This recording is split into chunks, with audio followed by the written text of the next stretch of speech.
آئینہ باطن رکھنے والا انسان جسے ہم صوفی کہتے ہیں. ایک صوفی کی کوئی طبقہ نہیں ہوتا ہے, اس کی کوئی کلاس نہیں ہوتی ہے, وہ بس اپنے انسان ہونے پر فخر کرتا ہے.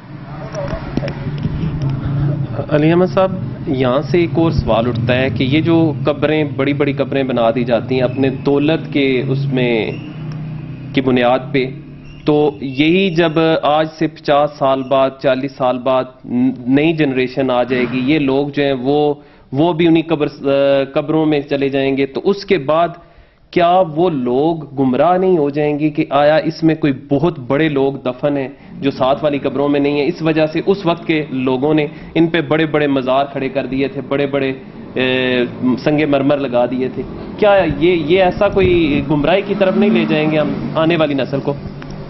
نہیں, میں سمجھتا ہوں ایسا تو نہیں ہو سکتا. اصل دیکھیں نا, اب بھی بڑے بڑے مزار ہیں, ٹھیک ہے جی, بڑے بڑے قبرستان بھی ہیں, لیکن حقیقت میں جس کی کوئی عزت ہے, احترام ہے, وہ علم ہے. جتنے بھی آپ دیکھیں بڑے بڑے صوفیاء کے مزار ہیں, تو ان کی ایک علمی خدمت ہے, دینی خدمت ہے, اس حوالے سے. لیکن باقی یہاں پہ جو ہم کر رہے ہیں, بات کر رہے ہیں, وہ ان صوفیاء کی یا ان بزرگوں کی ہم کسی صورت بات نہیں کر رہے جن کا ایک یعنی جن کی خدمات ہیں اس علاقے میں, جن کے ہاتھوں پہ لوگوں نے اسلام قبول کیا, بلکہ ہم ان عام قبروں کی بات کر رہے ہیں جو جہاں پہ اپنی عمارت کے اس میں آ کے, زوم میں آ کے انہوں نے وہاں پہ بڑے بڑے یعنی سنگ مرمر کے ٹکڑے نصب کر دیے. آپ صحیح کہہ رہے ہیں, لیکن آپ چلے جائیں اسلام آباد قبرستان, بڑے بڑے قبرستان ہیں, تو بڑی بڑی شاندار قبریں بنی ہیں, لیکن کوئی پوچھنے والا ہی نہیں ہے, کوئی ہاتھ اٹھانے والا ہی نہیں ہے. ظاہر ہے کہ انہوں نے پتہ چلتا ہے ان کی کوئی نہ دینی خدمت ہے, نہ کوئی انسانی خدمت ہے. اگر انسانی والے سے کوئی خدمت ہوتی, کوئی دین کے والے سے کوئی خدمت ہوتی, کوئی علم کے والے سے خدمت ہوتی, تو ضرور کوئی لوگ ہاتھ اٹھانے والے یا ان کی قبر پر جانے والے ہوتے. ان کی اولادیں تک نہیں جا رہی ہیں. یہ کوئی اتنا اصل یہ مسئلہ نہیں ہے. قبر کچی بھی ہو, لیکن یہ ہے کہ اگر کسی نے کوئی دعا مانگنی, وراثت چھوڑی ہے, علم چھوڑا ہے, کوئی انسانی خدمت کے والے سے کسی کی پہچان ہے, تو خود بخود لوگ پکی کرانے والے بھی آ جاتے ہیں, لوگ خود بخود آ جاتے ہیں, ایسا مسئلہ. اور اگر کوئی علمی خدمت نہیں ہے, دینی خدمت نہیں ہے, انسانی خدمت نہیں ہے, تو کتنے خواہ 4 منزلی قبر بنا لینے, کوئی پوچھنے والا ہی نہیں ہے, کوئی جانے والا ہی نہیں ہے. کوئی ایسا قدر اسی علم کی قدر ہے, انسانیت کی قدر ہے. یہ ہم تو لوگ یہ سمجھتے ہیں کہ ہم اتنی بڑی قبر بنا دیں گے, کوئی قدر ہوگی, بڑا نام ہوگا. اس طریقے سے نام نہیں ہوتا ہے. نام تو کس خدمت کے حوالے سے ہے, انسانی خدمت کے حوالے سے ہے, علم کے حوالے سے ہے, دین کے حوالے سے. یہ اس حوالے سے انسان کی پہچان ہے.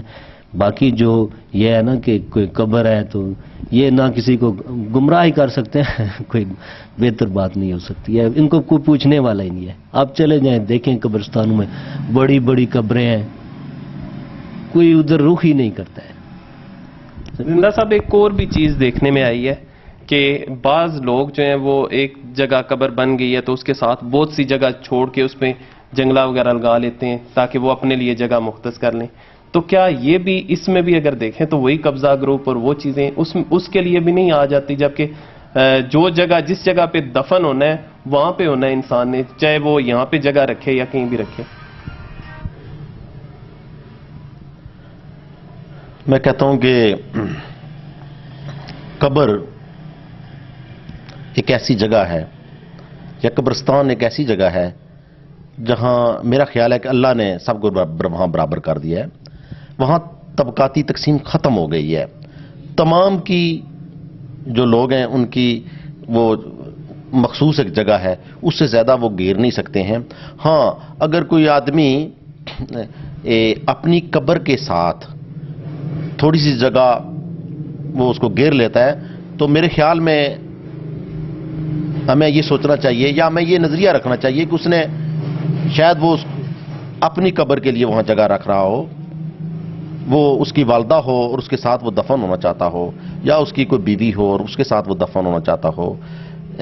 وہاں تھوڑی سی جو جگہ اس نے گھیری ہے قبر کے لیے ہی رکھی ہے, اس کو ہم قبضے کے طور پر تو نہیں کہہ سکتے ہیں, لیکن اسے چاہیے تو یہ کہ وہ دوسری جگہ دفن ہو جائے، اپنے لیے مخصوص نہ کرے. خدا تعالیٰ کیا معلوم اللہ کو کیا اس نے کیا فیصلہ کرنا ہے. وہ آپ یہ قبروں کے فیصلے کم از کم انسان کو ایسے نہیں کرنے چاہیے. تو اس طبقاتی تقسیم کے حوالے میں آخر میں سنگل لائن میں آپ کیا پیغام دینا چاہیں گے دیکھنے والوں کو؟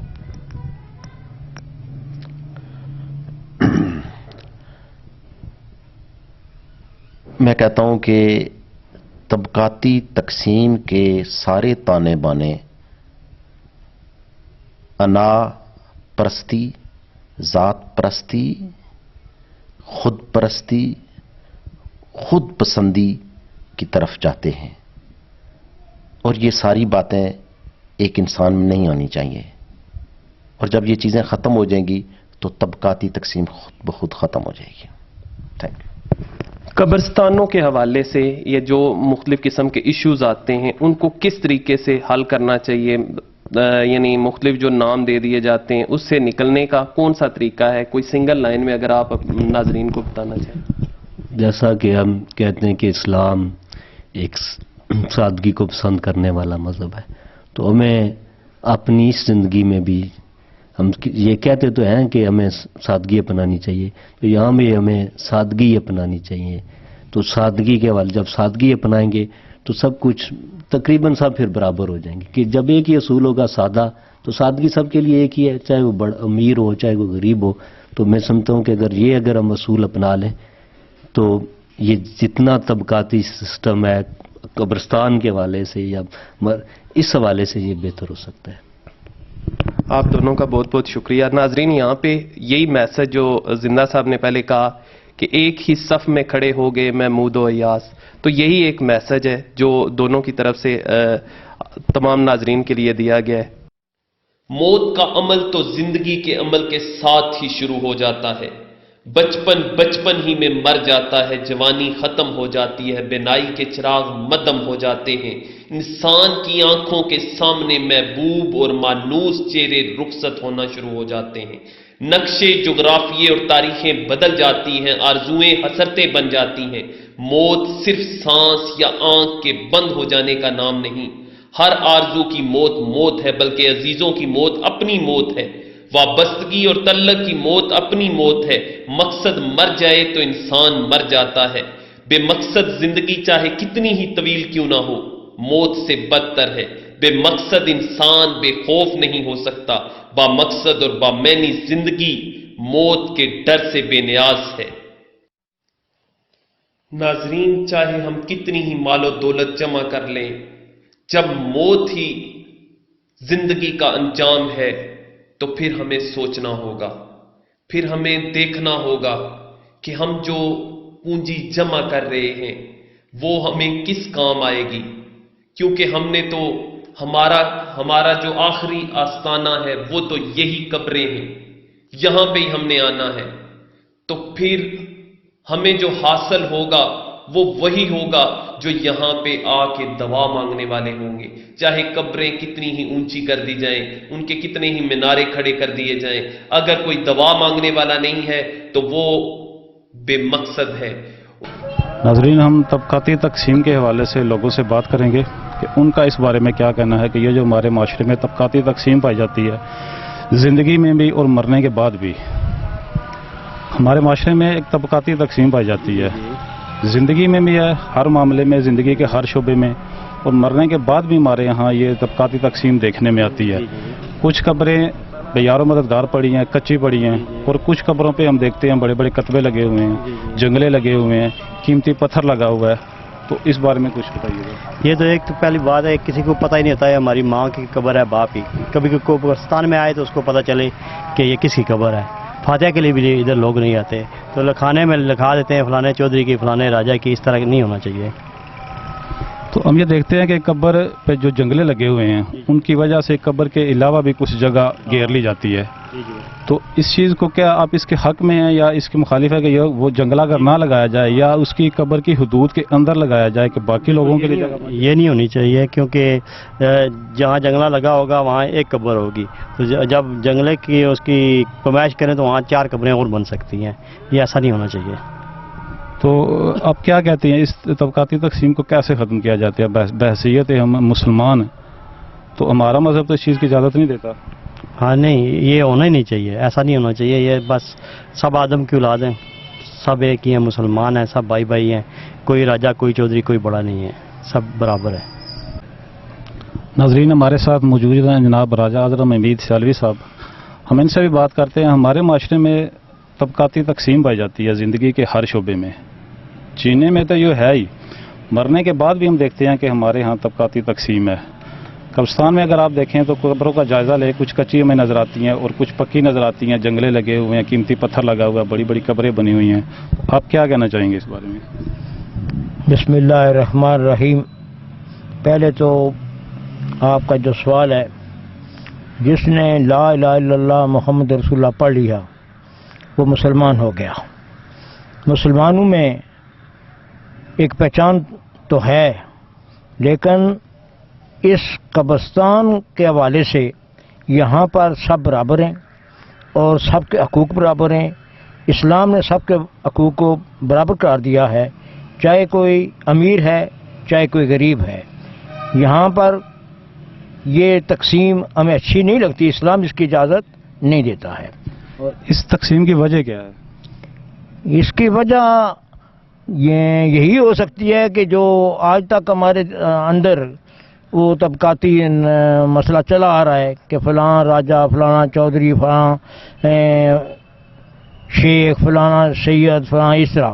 لیکن جب اللہ رب العزت اور رسول اللہ صلی اللہ علیہ وسلم کا جو غلام ہے اور جس نے یہ کلمہ پڑھ لیا ہے لا الہ الا اللہ محمد رسول اللہ، اور اس پر اس نے پورا قائم رہا ہے، اس کے بعد تو اس کا درجہ ہے.